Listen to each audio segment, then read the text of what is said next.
तो hello student, जैसा कि आपको पता है कि आपका एग्जाम जो बायो है, कुछ मैथ वाले बच्चे हैं, कुछ केमिस्ट्री वाले बच्चे हैं, तो कुछ बायो के कुछ इंपॉर्टेंट क्वेश्चन है।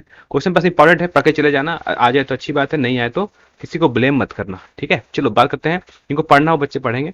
जैसे एक इंपॉर्टेंट क्वेश्चन आपका आता है, मैं बता दूं ये क्वेश्चन आपके आज से 2 साल पहले मॉडल पेपर का क्वेश्चन है ना। झारखंड बोर्ड के द्वारा जो जारी किया गया मॉडल पेपर था 2020 में, मॉडल पेपर किया गया था 19 या 20 में। उसका ये मॉडल पेपर का सिर्फ मैं आपको आंसर की बता दे रहा हूँ। जैसे पहला क्वेश्चन था कि आपका free form apparatus are present है ना, किसमें मिलता है ये, आपके बोलते हैं इसको सहायक कोशिका में, है ना। Option number one. Question two था इसमें कि डीएनए है ना, डीवी आप बोलते हैं कि how for each base pair is form the next one in DNA double helix model. यानी डबल हेलिक्स मॉडल में क्या होता है कि वो जो आपके जो बेस पेयर होते हैं उनके बीच एक से दूसरे के बीच में दूरी कितनी होती है, वो होती है 0.34 नैनोमीटर। क्वेश्चन थ्री है कि एमीबिक डिसेंट्री है जिसे हम एमीबियसिस कहते हैं, ये किसके द्वारा होता है, तो ये होता है एंटी एमीबा शिस्टोलाइका टीका के द्वारा। ठीक है। और क्वेश्चन नंबर फोर था कि immediately after ovulation the mammalian egg is covered by A membrane. इस मेम्ब्रेन को हम लोग क्या बोलते हैं, इसे बोलते हैं विटिलाइन मेम्ब्रेन बोलते हैं। ठीक है। ऑप्शन क्वेश्चन फाइव में आता है कि विच of the following is substrate for DNA replication. DNA replication के लिए प्रतिक्रिया का क्रियाधार कौन है, इसे बोलते हैं हम लोग डीऑक्सी राइबोन्यूक्लियोटाइड ट्राइड फॉस्फेट, है ना, ट्राई फॉस्फेट बोलते हैं इसे। क्वेश्चन नंबर सिक्स है कि निम्नलिखित में से कौन सा एक विषैला पदार्थ है जो मलेरिया ज्वर में प्रति 3 से 4 दिन में दोहराने वाले कफ कहापहाट और उच्च ज्वर के लिए उत्तरदायी होता है। विच of the following is a toxic substance that is responsible for the chill and high fever recurring every 3 to 4 days in A malarial fever. इसे बोलते हैं हम हिमोजोइन बोलते हैं। ठीक है। Option number A. Question number seven है कि विच of the following is a palindromic nucleotide sequence in A DNA, है ना, किसमें सीक्वेंस क्या होता है, तो सीक्वेंस क्या होगा, ऑप्शन नंबर ए होगा GAA TTC एंड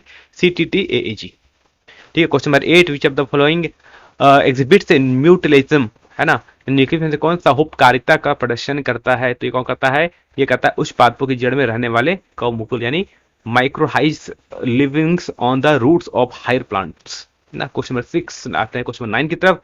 लिखता है निम्नलिखित में से किसका शिष्ट जल का वाहित मल के द्वारा संदूषण का सूचक है, यानी शिष्ट is which of the following is the indicator of contamination, है ना, contamination of water bye sewage. Sewage में होता है तो कहता है उसमें जो आपको जो सीवेज वाटर होता है, ठीक है, उसकी बात मत कर रहे हैं। तो ऑप्शन क्या हो जाएगा, आपको हो जाएगा option number A. Question number 10 कहता है the most important component of oral contraceptive pills कौन सा होता है, उसे बोलते हैं हम लोग प्रोजेस्टेरॉन एस्ट्रोजन। ठीक है। क्वेश्चन 11 निषेचन के समय यानी the female gametophyte of a typical angiosperms at the time of fertilisation is 7 celled होता है। ठीक है। क्वेश्चन 12 की which of the following is test cross कौन होता है, TTX/TT। Question 13 which of the following are the 3 codons which result in the termination of polypeptide chain synthesis. तो order रखना कौन सा है, UAA UAG एंड UGA।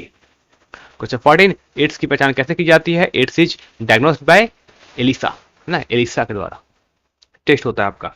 आते क्वेश्चन नंबर 15 लिखता है the process of coping genetic formation information from one strand of DNA to RNA is termed as. इसे क्या बोलते हैं, इसे बोलते हैं ट्रांसक्रिप्शन बोलते हैं, अनुलेखन बोलते हैं।